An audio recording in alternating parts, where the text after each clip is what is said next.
కౌశికి ఇంటికి జగదాత్రిని వెతుక్కుంటూ కొంతమంది మహిళా సంఘం నుండి మహిళలు వస్తారు.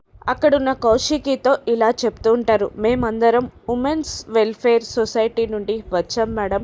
మేము జగదాత్రి గారితో మాట్లాడాలి అనగానే, చెప్పండి నేనే జగదాత్రిని అంటూ ఉంటుంది దాత్రి. అప్పుడు, మేడం మేము మహిళా సంఘాల తరపున నుండి వచ్చాం. మేము ప్రతి సంవత్సరం ఒక వ్యక్తిని ఎన్నుకొని ఉత్తమ మహిళ అవార్డు ఇస్తాం మేడం. మేడం ఎస్ఐ గారు కావ్య గారు ఎస్ఐ కావ్య గారు అంటుండగా, మా మదరేనండి అని జగదాత్రి ఒప్పుకుంటుంది.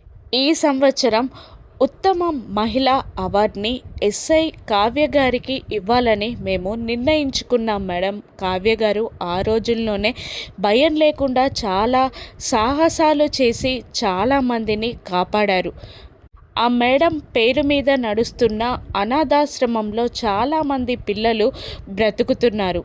అందుకని ఆ అవార్డుని ఎస్ఐ కావ్య గారికి ఇచ్చి, ఒక క్రిమినల్ పేరు మీద ఆ అనాథాశ్రమం నడవడం ఇష్టం లేక ఆ అనాథాశ్రమానికి ఎస్ఐ కావ్య గారి పేరు పెడదామని మేము నిర్ణయించుకున్నాం మేడం అని దాత్రితో ఆ మహిళా సంఘాల వాళ్ళు చెప్తూ ఉండగా చాలా సంతోషపడుతుంది దాత్రి. కేదార్ కూడా సంతోషపడుతూ ఉండగా కౌశికి ఇలా అంటుంటుంది, చాలా మంచి పని చేస్తున్నారు. మీరు చేస్తున్న ఈ మంచి పనుల వల్ల కావ్య గారిపై ఉన్న అభిప్రాయం కొంతమంది కన్నా చేంజ్ అవుతుంది అని కౌశికి అంటూ ఉండగా, అది నేను బ్రతికుండగా జరగదు కౌశికి అంటూ తాయారు అభిని తీసుకొని అప్పుడే కౌశికి ఇంట్లోకి ఎంటర్ అవుతూ ఉంటుంది. తాయారుని చూసి కోపంతో ఊగిపోతుంది దాత్రి, కేదార్, కౌశికి కూడా.